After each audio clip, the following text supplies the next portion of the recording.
नमस्कार मित्रांनो. तर लक्ष्मी निवास या मालिकेच्या 6 मेच्या एपिसोडमध्ये छान ट्विस्ट बघायला मिळतोय. आणि ट्विस्ट असा असणार आहे की आजी निलांबरी सिद्धूच्या घरी परत येतात. आजी म्हणतात, त्या भावनाच्या घरी गेलं ना, तिच्या माहेरी गेलं की काही ना काही होतंच. सिद्धू म्हणतो, आजी माझं तर म्हणणं आहे, तुम्ही आहे ना उद्यापासून जानूच्या लग्नाच्या कुठल्याही कार्यक्रमाला येऊ नका, नाहीतरी त्या घरामध्ये प्रॉब्लेम्स होतात ना, येऊच नका तुम्ही. सिद्धू आजी निलांबरी यांचा चांगलाच बंदोबस्त करतो. तर इथे जानू मेहंदीसाठी तयार झालेली असते. जानूचा मेकअप करायला आलेली ती मुलगी जानूला म्हणते, जानू अगं तुझ्या बाजूने सगळे आहेत, पण जयंतचा विचार कर, त्याच्या बाजूने कोणीच नाही आहे. तू असं कोणीतरी कर ना, असं काहीतरी कर की जयंतचा एकदम जवळचा खास माणूस त्याच्या लग्नाला येईल. जानू म्हणते, हो मी असंच करते. जयंतला हे सरप्राईज असेल माझ्याकडून. जयंतच्या जवळची एकदम खास व्यक्ती आता लग्नाला येणारच. तर इथे विश्वा जयंत यांच्यामध्ये भांडणं होत असतात. जयंत म्हणतो, विश्वा माझ्यासाठीचे पुरावे शोधताना तू हे असं करू नकोस की तू स्वतः संकटात पडशील आणि तुझ्या जीवाला धोका येईल. जयंत सरळ सरळ विश्वाला धमकी देत असतो. आता विश्वा जयंतच्या विरोधात कसे पुरावे गोळा करतोय आणि हे लग्न तो थांबवू शकतो का, ते बघणंही तेवढंच इंटरेस्टिंग असेल. तर या सगळ्याची सुरुवात कशी होते ते थोडक्यात पाहू. तर मालिकेत आपल्याला असं बघायला मिळतंय की भावना आनंदीला बघायला विहिरीच्या जवळ जाते आणि एकदम तिला विहिरीमध्ये बाटली पडण्याचा किंवा काहीतरी पडल्याचा आवाज येतो. भावनाला वाटतं की आनंदीच विहिरीमध्ये पडली आहे. भावना वाकून विहिरीमध्ये बघत असते. तेवढ्यात तिथे निलांबरी येते आणि ती भावनाला विहिरीमध्ये धक्का मारते. भावनाच्या पोटाला लागतो. भावना किंचाळत असते आणि घरातले धावत सगळे तिथे येतात. आजी मोठमोठ्याने आरडाओरडा सुरू करतात. आजींना भावनाची खूप काळजी वाटते असं दाखवण्याचा प्रयत्न करतात. सिद्धू तिथे येतो आणि भावनाच्या काळजीने तिला आतमध्ये घेऊन जातो.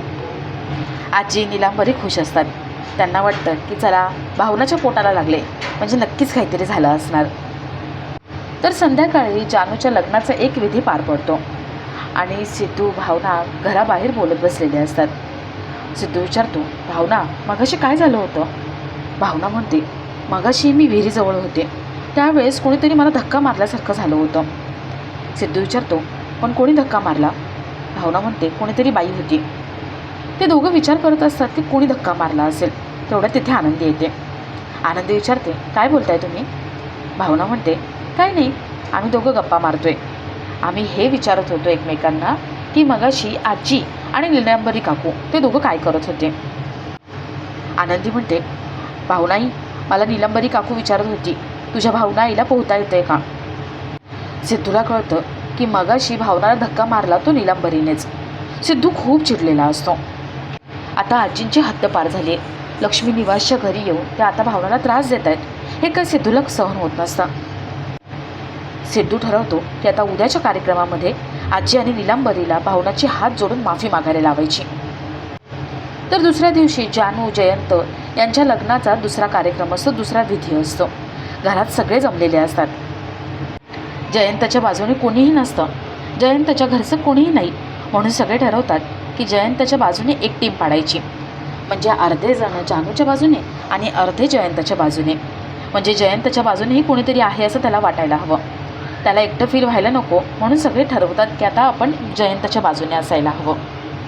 लक्ष्मी निवासच्या घरचे काही जण जानूच्या बाजूने असतात आणि काही जण जयंतच्या बाजूने होतात.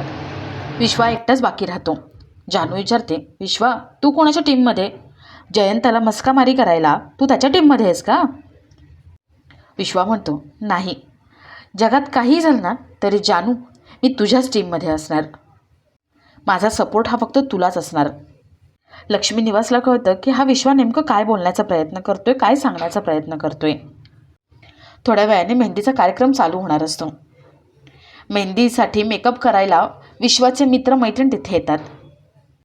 ते जानूचं मेकअप करायला घेतात आणि मेकअप करता करता ते जानूला पटवून देण्याचा प्रयत्न करतात की जयंत चांगला माणूस नाही आहे. तर इथे विश्वाने जयंतने ज्या वॉचमनला मारलं होतं त्या वॉचमनला भेटायला बोलवतो. तो वॉचमन बाहेर भेटायला आलेला असतो. जानू जशी समोर येते तसा तो वॉचमन समोर येतो. जानू विचारते, तुम्ही मला भेटायला बोलवलं ना? कोण आहात तुम्ही? का भेटायला बोलवलं? तो वॉचमन म्हणतो, मॅडम, अहो जयंत चांगला माणूस नाही आहे, खूप वाईट माणूस आहे तो आणि स्वतःच्या स्वार्थासाठी काहीही करू शकतो. जयंतने त्या वॉचमनसोबत काय काय केलं हे तो सगळं सांगतो आणि जानूला वॉर्न करण्याचा प्रयत्न करतो, सांगण्याचा प्रयत्न करतो की जयंत चांगला माणूस नाही. पण जानू त्या माणसाच्या बोलण्यावरती अजिबात विश्वास ठेवत नाही. तर इथे आतमध्ये मेहंदीचा कार्यक्रम चालू होणार असतो आणि जानू कुठेच दिसत नाही. जानूसाठी सगळीकडे सगळेच शोधाशोध करत असतात. पण विश्वा मात्र शांत असतो. जयंतला विश्वावरती डाऊट येतो. या विश्वाने नक्कीच काहीतरी केलं आहे याची त्याला खात्री पडते आणि जयंतसुद्धा जानूला शोधायला बाहेर पडतो. तेवढ्यात तिथे जानू येते. जानू संशयाने जयंतकडे बघत असते. तेवढ्यात तिथे ड्रायव्हर येतो आणि ड्रायव्हर जयंतचा चांगुलपणा जानूला सांगतो. जयंतने त्याच्या ड्रायव्हरच्या बायकोच्या ऑपरेशनसाठी पैसे दिलेले असतात आणि त्यासाठीच तो जयंतचं कौतुक करत असतो. जानूची अजून पूर्ण खात्री पडते की कोणी कितीही काहीही बोललं तरी जयंत हा चांगलाच माणूस आहे. जानू जयंत आतमध्ये येतात आणि मेहंदीचा कार्यक्रम चालू होतो. सगळे आतमध्ये गप्पा मारतात, एन्जॉय करत असतात.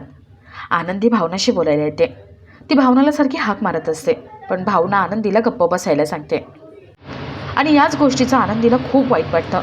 आनंदी उदास चेहरा करून बाहेर निघून जाते.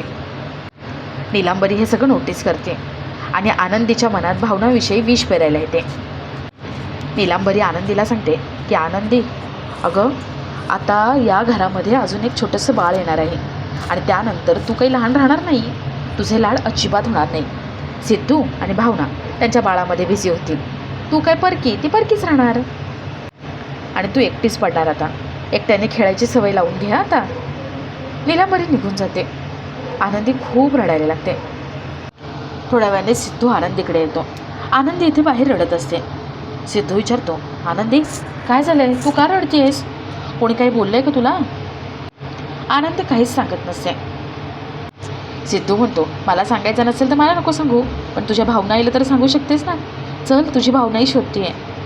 आनंदी विचारते, मग भावनाई मगाशी मला जायला का सांगितलं होतं आणि माझ्याशी ती खेळली पण नाही? सिद्धू म्हणतो, अगं ती मगाशी मेहंदी काढत होती ना, म्हणून तुझ्याशी बोलली नाही आणि खेळली नाही, पण मी आहे ना, मी तुझ्यासोबत खेळणार. सिद्धू आनंदीशी गोड बोलून तिला आतमध्ये घेऊन जातो. तर इथे जयंत बाहेर येतो. जयंतला विश्वा, संतोष एकत्र बोलताना दिसतात आणि त्याचा डाऊट पक्का होतो. त्याला वाटतं की विश्वा आणि संतोष आपल्याबद्दलच बोलत आहेत, आपलं भांडं फोडण्याबद्दलच बोलत आहेत. तर इथे नीलांबरी आजी भावनाला कसा त्रास द्यायचा, तिच्या पोटातलं बाळ कसं मारून टाकायचं या विचारत असतात आणि तेवढ्यात तिथे आनंदी येते. सिद्धूने आनंदीकडे नीलांबरी आजी यांच्यासाठी मातीचे 2 कोण तयार करून दिलेले असतात. आनंदी म्हणते, नीलांबरी काकू, मी तुझ्यासाठी मेहंदीचे कोण आणलेत.